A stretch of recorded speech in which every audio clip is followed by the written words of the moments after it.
Hi friends, ഞാനിന്ന് വന്നിരിക്കുന്നത് നമ്മൾ വീട്ടമ്മമാർക്ക് വളരെ ഉപകാരപ്രദമായ ടിപ്സുകളുമായിട്ടാണ്. അപ്പം വീഡിയോ സ്കിപ്പ് ചെയ്യാതെ കണ്ടാൽ മാത്രമേ നമുക്കത് മനസ്സിലാവുകയുള്ളൂ. അപ്പോൾ നമുക്ക് വീഡിയോയിലോട്ട് കിടക്കാം. അപ്പോൾ അതിനായിട്ട് ഞാൻ ഒരു പ്ലാസ്റ്റിക്കിൻ്റെ ഒരു ഡപ്പയാണ് എടുത്തിരിക്കുന്നത്.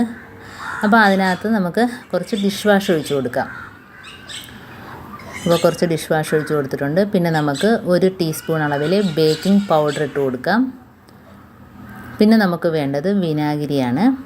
അപ്പോൾ ഇത് 3 മാത്രം മതി. അപ്പം ബേക്കിംഗ് പൗഡറും വിനാഗിരിയും നല്ല ഒരു ക്ലീനിങ്ങിന് പറ്റിയ ഒരു സാധനമാണെന്നറിയാലോ. പിന്നെ ഡിഷ് വാഷും കൂടെ ചേരുമ്പോഴത്തേനും നല്ല ഒരു ക്ലീനിങ് സൊല്യൂഷനാണ്. എല്ലാം 3 കൂടെ ചേരുമ്പോൾ നല്ല പാത്രങ്ങളൊക്കെ നല്ല വെട്ടിത്തിളങ്ങും. അപ്പോൾ ഇതേപോലെ കുറച്ച് വെള്ളവും കൂടെ ഒഴിച്ചിട്ട് നമുക്ക് ഇതേപോലെ കുപ്പിക്കകത്താക്കി 2-3 ദിവസമൊക്കെ നമുക്ക് വെച്ചേക്കാൻ പറ്റും. അപ്പോൾ ആവശ്യത്തിനെടുത്ത് നമുക്ക് പാത്രം കഴുകാൻ നേരം ആവശ്യത്തിനെടുത്താൽ മതി. അപ്പോൾ പാത്രങ്ങളൊക്കെ നല്ല രീതിയിൽ വെട്ടിത്തിളങ്ങും. അപ്പോൾ ഞാനത് കഴുകി കാണിച്ചു തരാം. അപ്പോൾ ഇതിൽ നിന്ന് നമുക്ക് കുറച്ച് എടുത്ത് പാത്രങ്ങൾ കഴുകാം. അപ്പോൾ പാത്രങ്ങൾ നമ്മൾ സിങ്കിൽ എത്ര കുന്നോളം നിറഞ്ഞ് കിടന്നാലും നമുക്ക് ഇതിൽ നിന്ന് കുറച്ച് തളിച്ചിട്ട് പാത്രങ്ങൾ തേച്ചെടുക്കാം. അപ്പോൾ ഇതിനാവശ്യമുള്ളത് വിനാഗിരി, ബേക്കിംഗ് പൗഡർ, ഡിഷ് വാഷ്. ഇത് 3 മാത്രം മതി. കുറച്ച് വെള്ളവും കൂടെ ഒഴിക്കുക.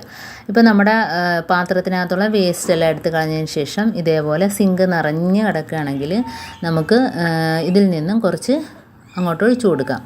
പാത്രത്തിൻ്റെ മുകളിലായിട്ട് എല്ലാം ഒന്ന് കുറച്ച് ഒഴിച്ചു കൊടുത്തിട്ട് നമുക്ക് തേച്ചെടുക്കാം. അപ്പം ചുമ്മാ നമുക്ക് സോപ്പ് മുക്കിയെടുക്കേണ്ട കാര്യമൊന്നുമില്ല.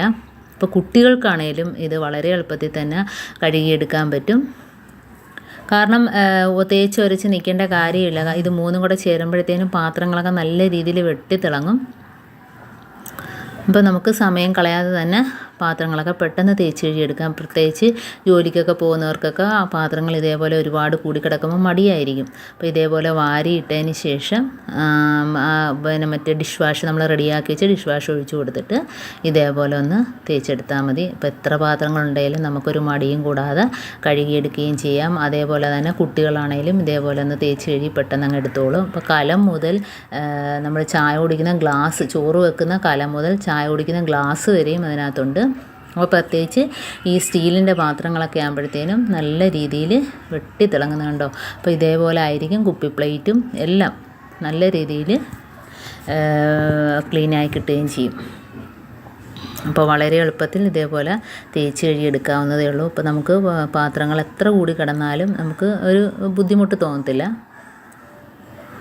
അപ്പോൾ ഇതേപോലെ നമുക്ക് റെഡിയാക്കി വെച്ചാൽ വളരെ എളുപ്പത്തിൽ തന്നെ നമുക്ക് പാത്രങ്ങളൊക്കെ തേച്ച് കഴുകിയെടുക്കാം. അപ്പോൾ വേസ്റ്റുകൾ അതിനകത്ത് ഇടരുത്. കാരണം വേസ്റ്റുകൾ ഇട്ടാൽ സിങ്കിനകത്ത് കയറി അത് ബ്ലോക്കാവും, പിന്നെ അത് ബുദ്ധിമുട്ടാകും. അപ്പോൾ നമ്മൾ വേസ്റ്റുകളൊക്കെ എടുത്ത് കളഞ്ഞതിന് ശേഷം ഇതേപോലെ ക്ലീനാക്കി എടുക്കുക. അപ്പോൾ എളുപ്പത്തിൽ തന്നെ നമുക്ക് ഇതേപോലെ തേച്ച് കഴുകിയെടുക്കാൻ പറ്റും. ഇപ്പോൾ ജോലിക്ക് പോകുന്നവർക്കൊക്കെ വളരെ ഈസി ആയിട്ട് തന്നെ നമുക്ക് പാത്രങ്ങളൊക്കെ കഴുകിയെടുക്കാൻ പറ്റും മടി കൂടാതെ. അപ്പോൾ എല്ലാവരും ഇങ്ങനെയൊന്ന് ചെയ്തു നോക്കുക. അപ്പോൾ എൻ്റെ ഈ വീഡിയോ സബ്സ്ക്രൈബ് ചെയ്യാതെ കാണുന്ന കൂട്ടുകാരുണ്ടെങ്കിൽ പ്ലീസ് ഒന്ന് സബ്സ്ക്രൈബ് ചെയ്ത് സപ്പോർട്ട് ചെയ്യാനും കൂടി മറക്കരുത്. അപ്പോൾ ഞാൻ പാത്രങ്ങളെല്ലാം കൊണ്ട് കഴുകിയെടുക്കുകയാണേ. അപ്പോൾ വേണ്ട തിളക്കം കണ്ട വെറുതെ നമ്മളൊന്ന് കഴുകിയെടുത്താൽ തന്നെയും എല്ലാം നല്ല രീതിയിൽ തിളങ്ങിക്കിട്ടും. ഇനി നമുക്ക് ഇപ്പോൾ പാത്രങ്ങളെല്ലാം ഞാൻ കഴുകി കഴിഞ്ഞു. വളരെ ഈസി ആയിട്ട് തന്നെ ചെയ്തു. ഇനിയിപ്പം രാത്രിയൊക്കെ നമ്മൾ കിടക്കുന്നതിന് മുമ്പായിട്ട് ഈ സൊല്യൂഷൻ മാത്രം മതി. കുറച്ച് സ്പോഞ്ചിനകത്ത് ഒഴിച്ചിട്ട് ഇതേപോലെ ടാപ്പും അതേപോലെ തന്നെ നമ്മുടെ കിച്ചൺ ടൈലും സിങ്കും എല്ലാം ഒന്ന് തേച്ച് കൊടുക്കുക. അപ്പോൾ നമ്മൾ രാവിലെ എണീറ്റ് വരുമ്പോഴത്തേനും നല്ലൊരു പോസിറ്റീവ് എനർജി ആയിരിക്കും. അതല്ലെങ്കിൽ നമുക്ക് വളരെ മടിയായിരിക്കും. കാരണം പാത്രങ്ങളൊക്കെ കുന്നുകൂടിയും അവിടെ ഇവിടെയും പാറ്റയൊക്കെ ഇപ്പോൾ സിങ്കിനകത്തൂടെ ഇങ്ങനെ രാവിലെ ആകുമ്പോഴത്തേന് സിങ്കിനകത്തൂടെ പാറ്റ കയറി എഴയുന്ന കാണാം.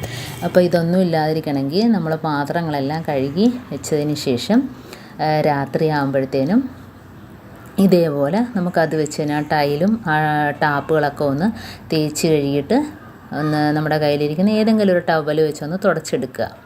അപ്പോൾ ടാപ്പുകളൊക്കെ നല്ല രീതിയിൽ തിളങ്ങുന്നുണ്ട് കണ്ടോ, അത് വെച്ച് തേച്ചപ്പം.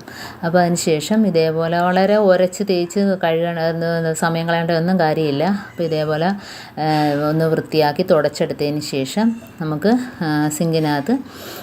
സിങ്കിനകത്തുനിന്ന് ചിലപ്പം ബാഡ് സ്മെല്ലൊക്കെ വരുമല്ലോ, അപ്പോൾ അതില്ലാതിരിക്കണമെങ്കിൽ നമ്മളിതേപോലെ കിടക്കുന്നതിന് മുമ്പായിട്ട് കിച്ചണൊക്കെ ക്ലീൻ ആക്കിയതിന് ശേഷം സിങ്കൊക്കെ തുടച്ചതിന് ശേഷം നമുക്കതിനകത്തോട്ട് കുറച്ച് മഞ്ഞൾപ്പൊടിയും അതേപോലെ തന്നെ നമ്മുടെ കയ്യിൽ മറ്റേ കംഫോർട്ട് ഉണ്ടെങ്കിൽ അതൊഴിച്ച് കൊടുക്കുക, അതല്ലെങ്കിൽ ഹാൻഡ് വാഷ് ഉണ്ടെങ്കിൽ അത് വേണേലും ഒഴിച്ച് കൊടുക്കുക. അപ്പം അതിനകത്തുള്ള ബാഡ് സ്മെല്ലൊക്കെ ഇല്ലാതാവുകയും ചെയ്യും. അപ്പം നമുക്ക് രാവിലെ എണീക്കുമ്പം തന്നെ നല്ലൊരു പോസിറ്റീവ് എനർജി ആയിരിക്കും. അപ്പോൾ ഇതേപോലെ കുറച്ച് മതി മഞ്ഞൾപ്പൊടി ഒന്ന് ഇട്ട് കൊടുക്കുക. പിന്നെ ഞാനിപ്പം കംഫോർട്ടാണ് ഒഴിച്ച് കൊടുക്കുന്നത്. അപ്പോൾ അതില്ലെങ്കിൽ നമുക്ക് ഹാൻഡ് വാഷ് വേണമെങ്കിൽ ഒഴിച്ച് കൊടുക്കുക. അപ്പം നല്ലൊരു മണമായിരിക്കും. അപ്പോൾ രാവിലെ എണീക്കുമ്പം തന്നെ നമുക്ക് ഒരു മടിയും കൂടാതെ നമുക്ക് അടുക്കളയിൽ ജോലിയൊക്കെ പെട്ടെന്ന് തന്നെ തീർക്കാൻ പറ്റും. അതെല്ലാം നമ്മൾ മുഷിഞ്ഞ് കിടക്കുകയാണെങ്കിൽ നമുക്ക് രാവിലെ എണീക്കുമ്പം തന്നെ ഒരു ജോലിയും മുമ്പോട്ട് പോകത്തതുമില്ല. അപ്പം വളരെ നമുക്ക് ഭയങ്കര ബുദ്ധിമുട്ടായിരിക്കും, ജോലി ചെയ്യുന്നതിന് തന്നെ മടിയായിരിക്കും. അപ്പോൾ ഇങ്ങനെയൊക്കെ നമ്മൾ ക്ലീനാക്കിയൊക്കെ ഇട്ടാൽ നമുക്ക് നല്ല രീതിയിൽ എളുപ്പത്തിൽ ജോലി തീർക്കാനും പറ്റും. അപ്പോൾ ഇങ്ങനെയൊക്കെ ഒന്ന് ചെയ്ത് നോക്കുക. അപ്പോൾ എൻ്റെ ടിപ്സിൽ ഏതെങ്കിലും ഒന്നും ഇഷ്ടപ്പെട്ടെങ്കിൽ ഒന്ന് ലൈക്ക് ചെയ്യാനും കമൻറ്റ് ചെയ്യാനും സബ്സ്ക്രൈബ് ചെയ്യാനും മറക്കരുത്. കൂട്ടത്തിൽ ബെല്ലൈക്കൻ ഒന്ന് ക്ലിക്ക് ചെയ്യാനും മറക്കരുത്. എന്നാൽ മാത്രമേ ഞാനിടുന്ന ഓരോ വീഡിയോസും നിങ്ങളുടെ മുമ്പിൽ എത്തുകയുള്ളൂ. അപ്പോൾ ഇനിയും നമുക്ക് നല്ല അടിപൊളി ടിപ്സുകളുമായിട്ട് കാണുന്നതുവരേക്കും താങ്ക്സ് ഫോർ വാച്ചിങ്.